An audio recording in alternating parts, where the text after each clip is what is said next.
última etapa da campanha política, quando a Corte Máxima da Justiça Eleitoral valida o resultado das urnas e de todo o processo eleitoral por meio da entrega dos documentos que confirmam a legalidade do resultado final. Para serem diplomados, os candidatos vitoriosos precisam, para além do resultado nas urnas, ter aprovadas suas prestações de contas e também estarem considerados aptos a serem elegíveis.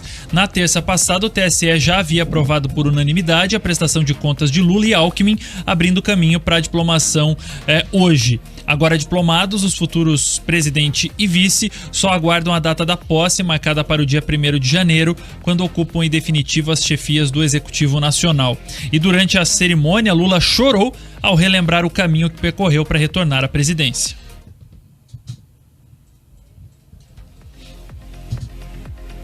Daqui a pouquinho a gente traz então a palavra do Lula, que se emocionou durante a diplomação lá em Brasília, num discurso que já era esperado, né? Ele invocou ali alguns argumentos de sempre, como aquela história dele, de que só vai ser feliz se as pessoas tomarem café, almoçarem e jantarem. A mesma coisa que ele falou lá em 2002, há 20 anos atrás, né? Ele foi presidente por 2 gestões e parece que nós não saímos do mesmo lugar. Agora sim temos o Lula? Ainda não, então daqui a pouco a gente traz o Lula. Quem também falou, claro, foi o presidente do TSE, Alexandre de Moraes, que teve um discurso mais firme contra o que considerou de ataques à democracia e afirmou que todas as tentativas de subverter o sistema democrático serão punidas.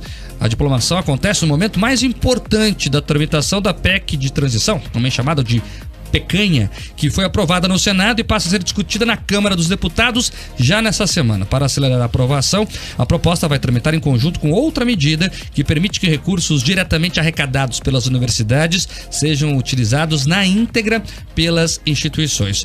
O objetivo da tramitação em conjunto é garantir que o novo governo já inicie com um valor extra de 145 bilhões de reais disponível em caixa. Com a decisão de anexar as duas medidas, não haverá discussão na Comissão de Constituição e Justiça, somente uma comissão especial e, na sequência, a votação no plenário da casa. Vamos separar aqui então os assuntos para poder comentar. Primeiro sobre as falas ali do Lula e do Alexandre de Moraes. Vamos agora acompanhar então o trechinho da fala do Lula, agora há pouquinho em Brasília, em sua cerimônia de diplomação.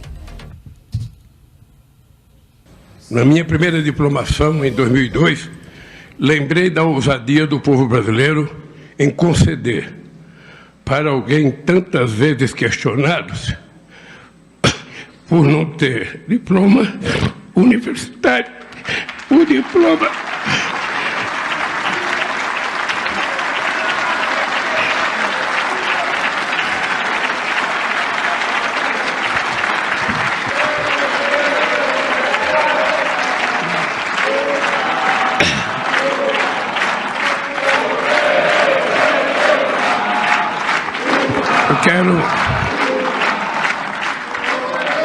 Eu quero pedir desculpas a vocês pela emoção, porque quem passou o que eu passei nesses últimos anos está aqui agora, é a certeza de que Deus existe e de que o povo brasileiro é maior do que qualquer pessoa que tentar o arbítrio nesse país. Vou acompanhar também, então, agora o Alexandre de Moraes também fez uma fala firme contra o que ele chamou de atos antidemocráticos, de golpistas, enfim, aquela coisa que ele fala. Vamos acompanhar.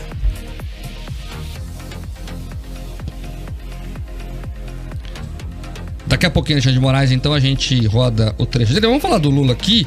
Eu queria que o Lula, escola, pedisse desculpa pelos roubos da Petrobras. Essa desculpa, até agora ele não pediu ao povo brasileiro. Foi lá, falou. Eu até entendo ele estar emocionado, para ele é muito importante. Foi eleito presidente da República pela 3ª vez, marcou o seu nome na história. Mas a desculpa que eu queria ouvir do Lula é perdão pelos roubos na Petrobras. Lembrando que o Lula, ele não foi absolvido, não foi inocentado ou qualquer coisa que valha. O que aconteceu foi que os processos foram anulados por uma questão meramente jurídica. Houve um malabarismo ali do Supremo Tribunal Federal para mudar o entendimento. Eu chamo de lei do CEP.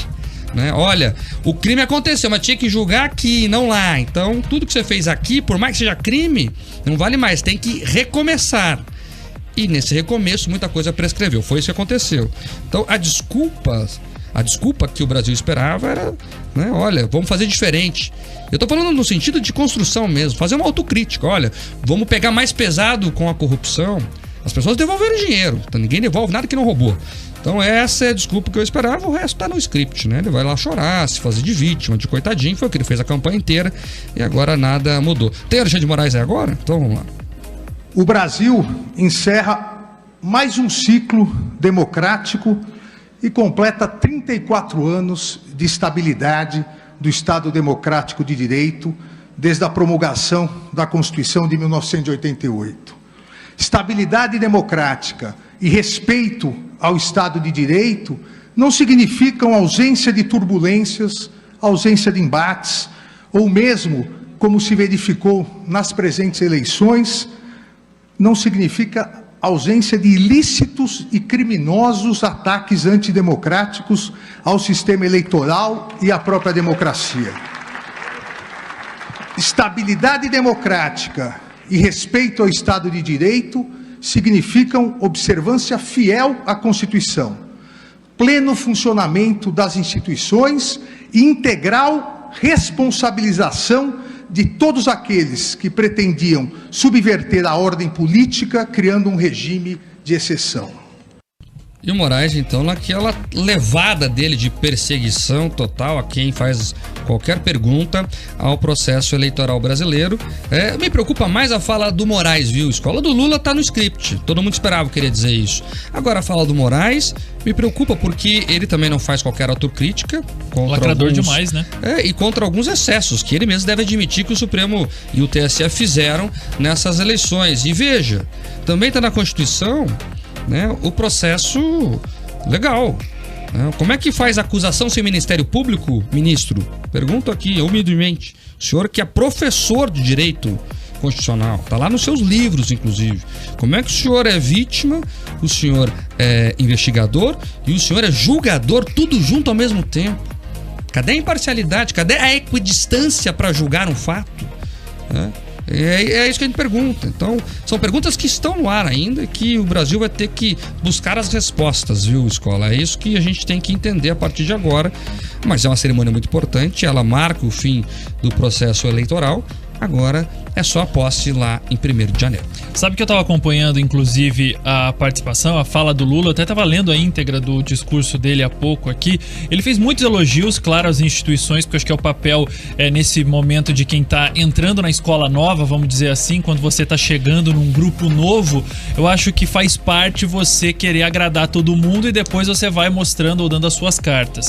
E como você disse, o choro também senti que foi um choro sincero ali, por tudo que passou, ou por tudo a gente não sabe o sofrimento das pessoas, mas eu já não senti um Lula tão paz e amor como na campanha. Eu já senti um Lula um pouco mais firme e até mesmo um pouco mais acusador, vamos dizer assim.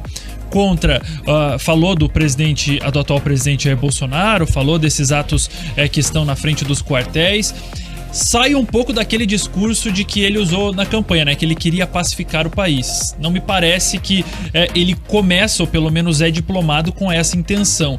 E o Alexandre de Moraes, acho que a única palavra que me vem à cabeça para ouvir o que ele fala é de lacração mesmo, porque mais do que cumprir o papel dele institucional de presidente do TSE ou de ministro do STF, ele quer de alguma maneira sempre passar uma lição além.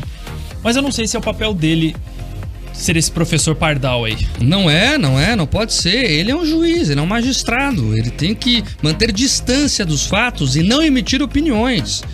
Aqui no Brasil é tão confuso que a gente esquece isso, né? Tempo bom é que o juiz falava nos autos. O juiz nem pode nem ter ficado dando entrevista toda hora. Inclusive a lei orgânica da magistratura veda isso. Mas se esqueceu a lei, né, em várias questões desse país. E o que me incomoda é esse tom de, olha, quem não votou no Lula é antidemocrático. Gente, o Brasil está dividido. O Lula venceu a eleição, tem que tomar posse por isso. O processo ocorreu, ele fez 60 milhões de votos. Mas há 58 milhões de pessoas que escolheram outro caminho. E não é necessariamente nem o CPF do Bolsonaro. Não queriam esse modelo de governo que está posto aí. Não quer dizer que elas são antidemocráticas porque não votaram nesse ou naquele candidato. Então é esse tom que incomoda, né? Que é o tom da polarização e que parece que, né, quem dirigiu o processo parece, com declarações como essa, tinha mais simpatia por esse e não por aquele lado. Então é isso que preocupa e é isso que ainda vai ficar muito tempo provocando ruídos nesse procedimento. Lembrando que temos a posse lá em 1º de janeiro e que temos aí mais 18 dias, é isso, né? 18 dias de governo Jair Bolsonaro. Bolsonaro que tá quieto, né? Não fala nada. 19, né? Porque é 31 de dezembro. É verdade. Esqueceu do 31 de dezembro? Meu aniversário, inclusive. Mas as pessoas sempre esperando, algumas pessoas esperando, vai ter uma cartada nova, não vai ter. E a gente tem que entender que tem que agora, quem não concorda com o Lula, construir um caminho de oposição dentro das regras do jogo democrático. É esse o caminho. Gente, cuidado com essas fake news que circulam aí pela internet. Tem muita gente que ganha dinheiro com isso, tá? São os clickbaits. Então o pessoal coloca lá uma notícia falsa para ganhar o clique do site e ganhar um centavinho ali. Então cuidado com isso. Então agora é cobrar, por exemplo, do próximo Congresso que faça uma oposição responsável, que faça os questionamentos que sejam necessários e aí por diante. Agora é importante entender esse jogo também, escola, para não cair no conto do vigário e também não falar o que não deve por aí. Cobrar dos senadores também, inclusive, um papel, talvez uma transparência maior do STF, inclusive só como tom de curiosidade, essa é a última vez, na verdade, que o presidente e o governador tomam posse dia 1º de janeiro, viu? A partir de 2027, a posse acontece no dia 5 de janeiro. E aí não vai atrapalhar o feriado, não vai atrapalhar o ano novo de ninguém. Essa data é ruim mesmo, 1º de janeiro, né? É um feriado mundial, inclusive. Tinha que mudar isso e ainda bem que isso vai mudar a partir das próximas posses. Menos para prefeito e vice. Prefeito e vice continua dia 1º de janeiro. Entendi. Agora, 4h18. A gente segue falando disso porque a Pauta 2 nos traz a informação